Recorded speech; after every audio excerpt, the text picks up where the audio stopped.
that when you get slander about like the 9 to 5 boy, that one stuff, yeah. like I'm like, it's mad because I feel like because it makes you feel like because it's now crazy. now with like now in our generation, I feel like everyone wants to be an entrepreneur and everyone wants to start their own businesses and everyone wants to be their own bosses. And I think as sad as it is, but the sad reality is not everyone's going to be their own boss. We need cleaners. We need people who are going to be waiters. We need people who are going to be serving us McDonald's in McDonald's and KFC. Like, so not everyone is going to live this boss life, quote unquote, that everyone is aspiring to. And being an entrepreneur, isn't as glamorous as it seems. And I feel like a big part of it is because of YouTube. Yeah. I feel like YouTube has played a massive role in people wanting to like start up their own stuff. Not necessarily, maybe not just YouTube. I feel like social media in general, like Instagram, all these things. People on these social media websites have glamorized starting up your own business. So it seems very easy, but it's not. And then they kind of like downplay 9 to 5 where it's like, oh my gosh, you're working for a white man. Like, how could you? Like, do you know what it is? Like, you know when people say, oh, I'm always up, but you're sleeping. Like, what's that line that people say? While I'm busy, you're she was doing niche. Yeah, you're doing niche. Yeah, and I'm just like, just shut While up. I'm busy grinding. Like, just shut the flip up. Do you know what's mad though? Like, even like with the whole even before us needing cleaners, before us needing like people to work in McDonald's or whatever, I just think that everyone's calling in life is different. Yeah. And everyone has different aspirations and stuff. Like some people, like having a 9 to 5 is a practical way to live because it helps you meet your bills before your business breaks even and does amazingly well, whatever. Yeah. But even before that, it's not everyone has the same interests in life. Like with me, for example, I don't want to be rich in life. I want to be in a place where I'm comfortable and I'm comfortable in life and I'm able to help people that I want to help, like certain demographics or certain social groups. Yeah. Do you get what I mean? But the next person next to me would want to be a millionaire. And there's nothing wrong with me not wanting to be rich. There's nothing wrong with the person next to me wanting to be like, everyone is different. Do you get what I mean? So when people do talk down on like 9 to 5 or whatever, not everyone is strong-minded enough to understand that everyone is different in life and everyone has different paths in life. Do you get what I mean? Some people, sadly, they don't have the desire to want to grind and want to have their own their own business. And that's fine. I want to be a millionaire, and that's fine. But the thing is, because they're not so strong-minded in that way, in the way we are, it gets to them and then they feel like I'm not doing enough in life and then it starts to affect them. Do you get what I mean? Yeah. So you can't take social media so seriously. You just have to know what it is that you want to do in your life and then just kind of walk according to that, because not everyone is going to be, and even with the business thing, you can start a business when everyone's going to be successful. That's true. Because even today I was talking about, let me get it up because it irritated the shit. But I think it's because people feel like you can't be successful with a 9 to 5. I think that's literally you can. You can. The consensus is that people think you can't be successful with a 9 to 5. I can be a CEO of a company because I started off doing 9 to 5. There's only a certain amount. There's only certain heights that you can get with a 9 to 5. I think people think that being in control of your business or being in control of your business equates to being in control of your life kind of thing. So basically, this is what I saw on Twitter today. Yeah. But it's from Instagram. The girl said, in the hair world, not getting a text back is not unprofessional. I repeat, just because you don't get a text back doesn't mean your stylist is unprofessional or ignoring you. Even to be able to text a business is a privilege. Pause. Okay. Okay, I'm gonna let that sink in. You can't text your dentist or doctor about information. You have to research, check the website or visit the location during business hours. In 2019, we not taking another she can't even spell, but okay. In 2019, we're not taking another man's business down over false perceptions, period. First of all, the reason why I can't call my dentist, I can't text and WhatsApp my dentist is because that's not a form of communication that they've put out there. Yeah. I think that this is what the problem I have with a lot of entrepreneurs today is because everyone is more concerned about having that title in their bio than they are of delivering an actual good service. Yeah. Now, you're a hair. This come from a hairdresser, and then another business person who probably does nails or whatever has been like, yes, girl. Oh my gosh, it's so true because they like to all tag team or whatever on Instagram. Cool. But the thing is, what you need to understand is you have put out there that to get your hair done, WhatsApp me. You've put it in your bio. You've put your email address there. So when people then WhatsApp you or they email you to get an appointment, if you don't reply for a week, they are within their rights to chase it up. Because I'm sorry, you've put it up for me to get an appointment. And if I'm seeing you post on Instagram all the time, and furthermore, I get that it can be overwhelming when you got a lot of things. Because what I said was, you're only talking this reckless, disrespectful way because you have clients. Because if you did not have clients, you believe me, you'll be humble and you'll be wanting people to WhatsApp you. So because you've made it now, you've now come with your arrogant, I'm a CEO, I'm a bad bitch, I'm a boss bitch, like I'm this, to disrespect people who are paying for a service. And it really frustrates me because I'm like, this is not the energy that you have towards when you're using YouTubers and you're using public figures. You don't have this energy. You give them the best service that there is out there to get more clients who can only contact you via email, via WhatsApp, via DMs. And then when you do get those clients then come to you, and then the service they get is completely different to that which was advertised when you were doing the YouTuber and the public figure. Do you get what I mean? Because I feel like with a lot of entrepreneurs today, they have a sense of entitlement in that they feel like they're doing you a favor.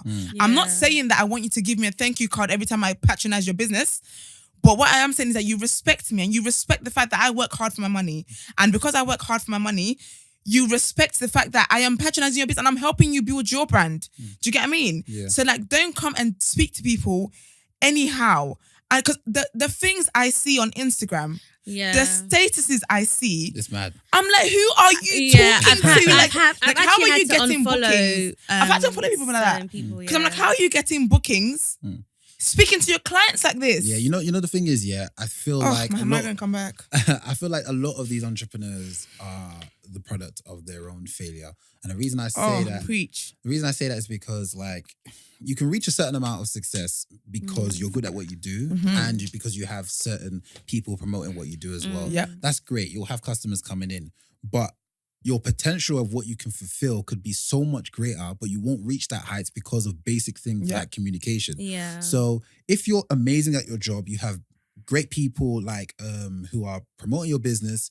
The thing is, one thing I learned from when I was working in retail is that they always said to us that whatever customer comes in, treat them amazing as possible, because when they go out, they will tell 10 people. Those 10 people will come into the shop, have a great experience and go tell another 10 people. Now you've got 100 people out there and it continues to go and go and go. So same thing applies when it comes to, like, for instance, personal business such as hair business. It's like, if you give that person a great experience, they're going to go out and say, and someone's going to say, oh, where did you get your hair done? Like, it looks amazing. They're like, oh, I just got it in this place. Like, great service, great communication, this and that. Like, oh, great, I'm going to check it out. What's the details? And then that's how your business grows to the point where you don't even have to advertise your business for customers to come in. They are coming based on word of mouth, and that's free. That's not you paying money to advertise your business. But the problem is like, when it comes to creating businesses, a lot of these people, because they're doing it from scratch, a lot of them maybe don't know certain business ethics and all of that stuff. So what they know is how they go about, and for them it's like, maybe the way they come across is like it's like, it's not as serious as it should be. So when you're going into business, if you're going into a business meeting and you want to do an acquisition or something like that, you're not going to dress in jeans and a t-shirt. You know how to dress. But some of these people are going in there as if they're just dressing in jeans and a t-shirt and that. And that's the mentality that they need to kind of get rid of. Do you think it's just black people though? Or? I think, do you know what? I hate when I have to say stuff like, oh, it's black people. But because of my experience, and I'm a black woman and I have a lot of interaction with black people, I don't know if white people go through it. Let us know if you listen now. But I think it's black. Because even like the other day, some girl screenshot. So she sells hair, whatever, sells wigs, whatever. And this girl was asking her about wigs, like a wig she must have posted up.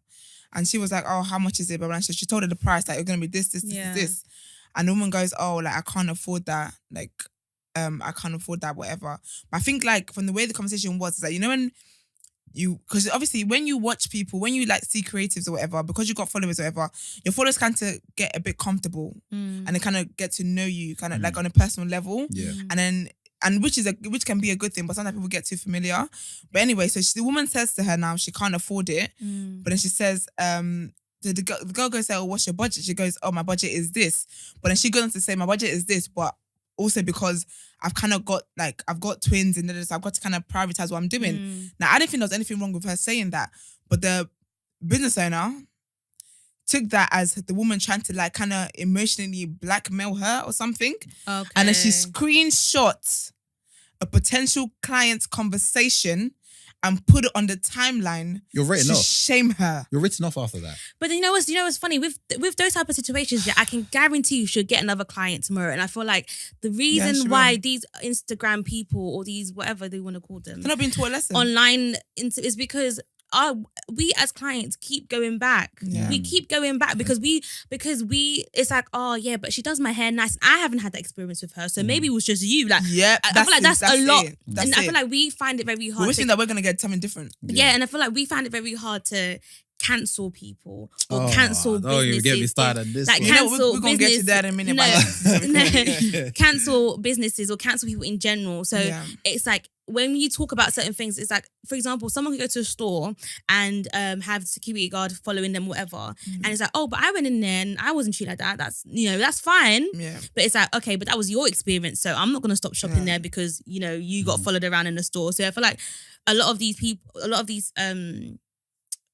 situations, I really, really do blame the clients because you're letting these people, like, I remember there was one girl who was like, oh yeah, like you guys keep bombarding me with the same questions. It's in the booking website thingamajiggy, like the prices are there, what type of lace fronts to buy is there, so why you guys keep, and I just thought, so because arrogant. People are inquisitive, people want to, like, fair enough, it is there, and I understand because obviously you've already done it. Yeah, but it's like you can't help but like people want to know. So like as a thing, all you can say is, oh guys, I've been getting a lot of please refer to but there's no need to be like, because I feel like it's how you say things, how you deliver it. A lot of these people just come across so arrogant, and I've had to unfollow bare of these because I'm just like, who do you think you are? This is not how to run a business. And I feel like you don't talk to people like that. Honestly, and I feel like what it is that people just don't understand the value, the greatness of customer service.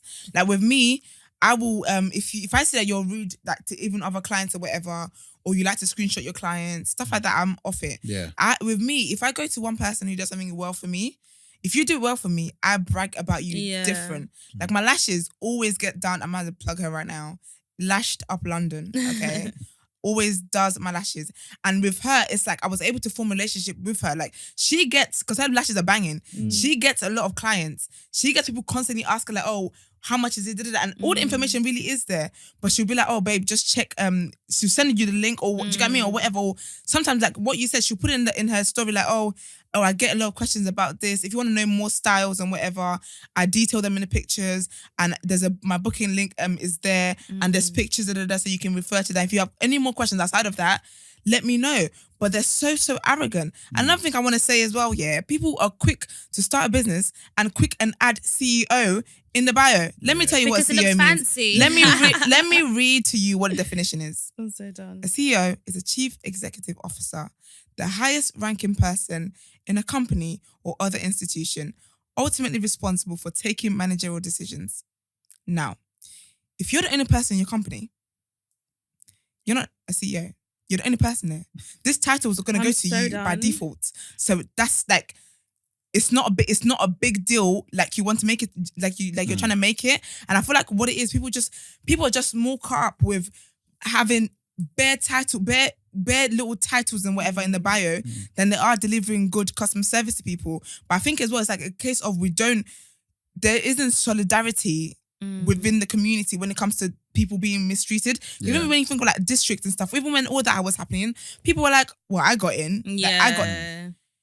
Really? It happens a lot. It really, really happens a lot. It's draining. So then it kind of like discredits your experience. And I'm not like, saying, because that didn't happen to me. Exactly. And I get that people work hard for that. I'm not saying I want people's businesses to fail, but I think that once in a while people need to learn a lesson. And so if you act wrong to one client and for a minute your books are dry, you will learn and you will come correct next time. But if you act wrong to one client and then your little minions who want to get a discount code for next month are coming to back you when they can see that you were clearly in the wrong. Yeah. That makes it discredits what the client, the person who was maltreated has said. Yeah. And then they will never be able to improve because they haven't had a moment to be humbled to then like learn their lessons. Do you get what I mean? All these businesses need to learn to take accountability for their actions. Accountability. That's it. I think a lot of these businesses, the reason they don't grow to the heights that they have the potential to grow to is because, for one thing, a lot of them are very stubborn and they're stuck in their ways. Yeah. With businesses, big businesses, they have a customer service section where they're willing to take in customer feedback. Yeah. How can we improve your service? How can we do this? How can we do that? This one, they'll tell you, they'll call you, they'll cuss you. They will send you, they will reply to your DM and cuss you out. And then because you told them, and then screenshot you because you told them they weren't doing something well. And even that, this whole idea of screenshotting and placing it in public needs to die. Have you